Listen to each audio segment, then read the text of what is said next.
Бүгінгі біздің әдеттегідей келесі шебер сыныбымыз екі түрлі тақырыпта болып тұр. Менің тақырыбым қол өнері мен көркейлер қазақ бұрышы деп аталады. Ертегі желісінде болады, соның ішінде театр әлемі, Тантамарис театры. Тантамарис театрының негізгі түпнұсқасы Европадан шыққан Франция, Испания елдерінде қолданып келе жатыр. Тантамарис яғни қазақ тіліне аударғанда қуыршақтың денесіне адам өзінің басын қойып, қою арқылы жан бітіреді. Бұл баланың сөйлеуіне, ойлау қабілетіне, тіл дамытуына өте пайдалы екен. Яғни ол ертегі желісі қандай желіде болса, көңілді болса көңілді, мұңлы болса мұңлы болып, бала сол ертегі желісінде кейіпкерлерге қарап өз рөлдерін сондай береді екен. Сырттағы көрініске өзіміздің бет мимикамызды көрсете отырып, өзіміздің сол кейіпкердің мінез құлқына ене отырып, баланы өзімізге деген қызығушылығымызды, ертегіге деген қызығушылық артады.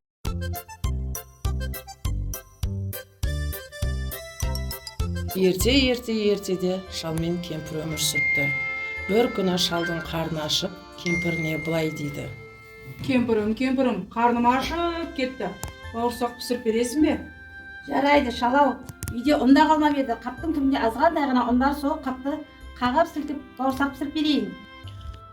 Сөйтіп кемпір бауырсақ пісіріп, бауырсағы суысын деп терезенің алдына қойып қояды. Бүгінгі біздің Тантамарис театр желісінде өткен бауырсақ ертегісі болатын. Бұл бауырсақ ертегісінің мақсаты адамды шыншылдыққа, ұқыптылыққа, тәртіптілікке тәрбиелеу, сонымен қатар баланың ой қиялын дамыту болады. Біздің бұл ертегіде көңілді әрі әнші бауырсағымыз бұл ертегіде өте аңғал болады. Себебі барлығын алдап соққымен қуанып келе жатып, қу түлкіге жем болады. Яғни бауырсақ сияқты аңқау болмауға, ұқыпты болуға тәрбиелейді. Өзімнің қазақ бұрышымды жаңадан көркемдеуім керек болды. Әрі жаңағы өзім тобыма сабақ өткенге көрнекілік деп мынандай қылып жасадым. Бұл жерде өздеріңіз көріп тұрғандай музыкалық аспаптар. Екінші қазақтың ұлттық тағамдары. Енді біздің өзіміздің ертеден келе жатқан қазақи төрт түлігіміз бар, және біздің қазақтың ұлттық киімдері.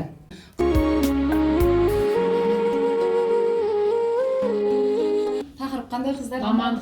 Мамандықтар, иә. Енді осы мамандықтарды әр бала осы мамандыққа сай өзінің заттарын, қажетті құралдарын ертең шатаспай әр мамандықтың атын атап, солардың пайдаланатын заттарын орынды қолдану және атын атау керек.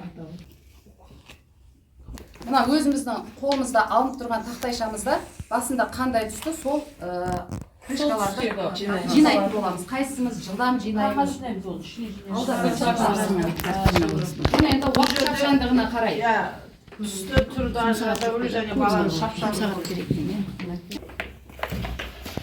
Ептілікке үйретеді. Жылдамдыққа,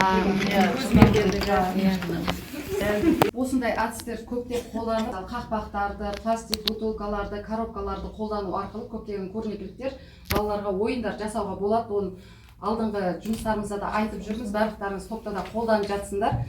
Осы жерде мен рециклинг әдісі туралы айта кетейін. Сіздерді асықты қоймай, әдейі крышкамен өттім ғой.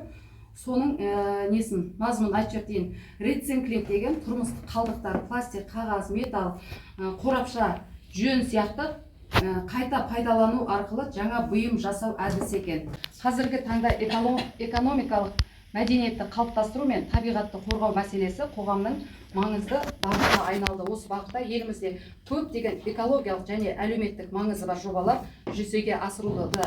Соның бірі осы рециклинг әдісі, яғни тұрмыстық қалдықтарды жаңа аттарын атап кеткен осыларды қайта өңдеп, өмірге екінші рет қайтадан қолданысқа ие болу. Ол әдісті балалар қоршаған ортаға қамқор болуды, ұқыптылықты, шығармашылықпен ойлауды үйретеді екен. Ол қалай?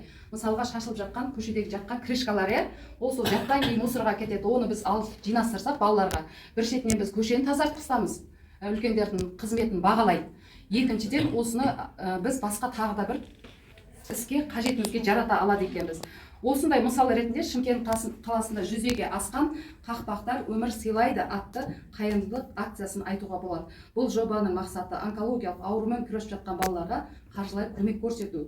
Жергілікті пластикті қайта өңдеу зауыты қақпақтарды екінші шикізат ретінде қабылдап, түскен қаражатты науқас балалардың еміне бағыттаған екен. Осы біздің Шымкент қаласының өзінде осы акция ұйымдастырылған екен. Осы қақпақтарды түс-түске бөліп, мына жерде кілемшені кілемше жасап шығарамыз. Бұны рамка жасатып, кәдімгідей көрнекілік ретінде қойсақ болады екен.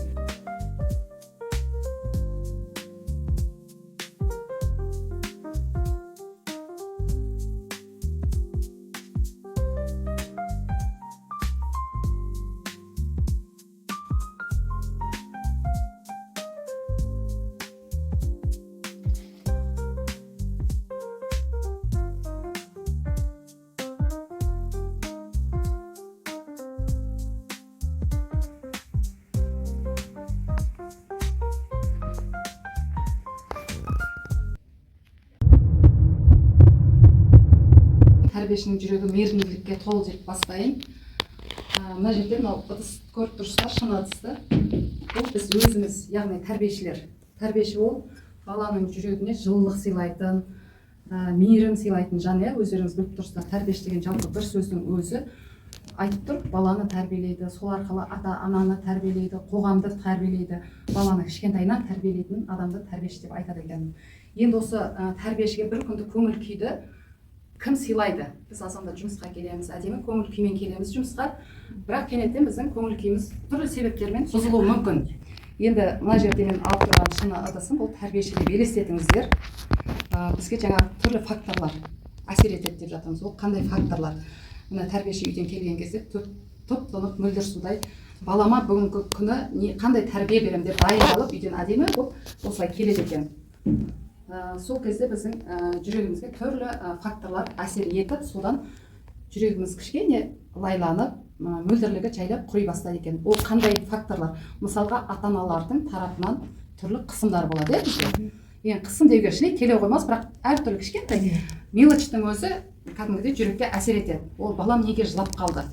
Ол ата-ана сол балам жылап қалды деген уайыммен кетеді, артынша бізге звондайды. Баласы жақсы жүр деп, соны біз оған дәлелдеуіміз керек. Оның өзі бізге кәдімгідей әсер етеді. Сабағымызды өтіп жатсақ, анам баласын уайымдап тұрады, оған жауап беруіміз керек сияқты. Неге менің балам бірінші емес?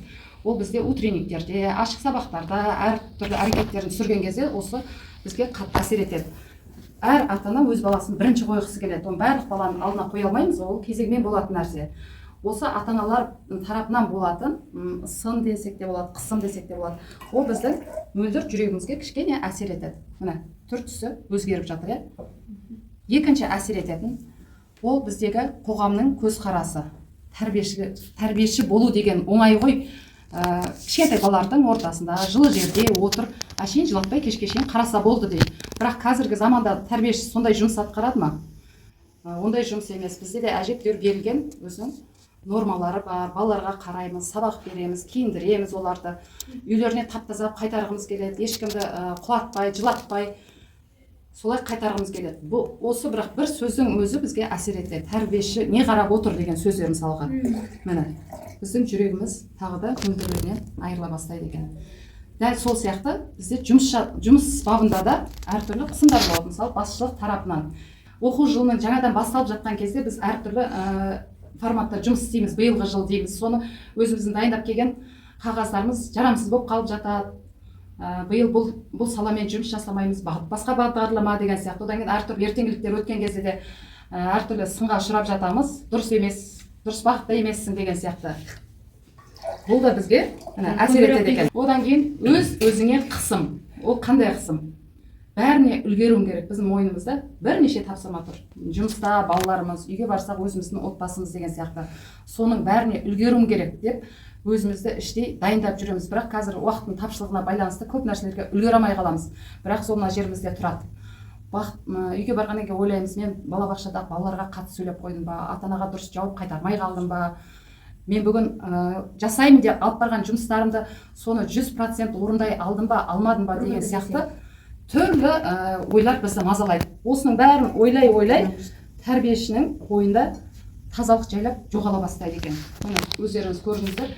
Жаңағы мөп-мөлдір болып, әдем болып жұмысқа келген тәрбиешінің бойында осындай түрлі түсті сындардың тарапынан осындай қысымдар пайда болады екен. Енді осыдан қалай айырыламыз? Қалай арыламыз? Біз өз-өзімізге мотивация беруіміз керек. Бізге жаңағы айтып кеткен осы сындардың бәрін біз осыны жеңе білуіміз керек. Сонда ғана мықты тәрбиеші боламыз. Біз өзімізді алға қойып, қадам жасап өзіміз жұмысқа деген мотивацияны өзіміз шығаруымыз керек. Сөйтіп өз-өзімізді емдеп, қайтадан сол мөлдірлікті сақтап қалуымыз керек. Бір күнгі жұмыс күнімізді әдемі қайтадан бастауымыз керек. Бұл үшін біз не істей аламыз? Қалай емдейміз өзімізді? Тәрбиеші балалардың екінші анасы. Келісесіздер ма? Тәрбиеші деген жан-жақты болу керек деп ойлаймын. Көп сөзді жүрекке алмау керек деп ойлаймын.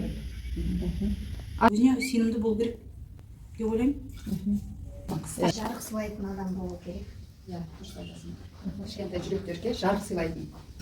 Әр баланың жүрегін тыңдай білетін, әр баланы тыңдай білетін болу керек деп ойлаймын. Баланы болашаққа жол сілтеуші бола білу керек, қамқоршы болу керек, және де баланың ойымен санасу керек. Бірдей деңгейде жұмыс жасау керек деп ойлаймын. Баламен жұмыс жасағанымызға қуанып, деніміз сау, осы бала шағамен осындай жұмыстың барына қуанып, Аллаға шүкіршілік ету керек.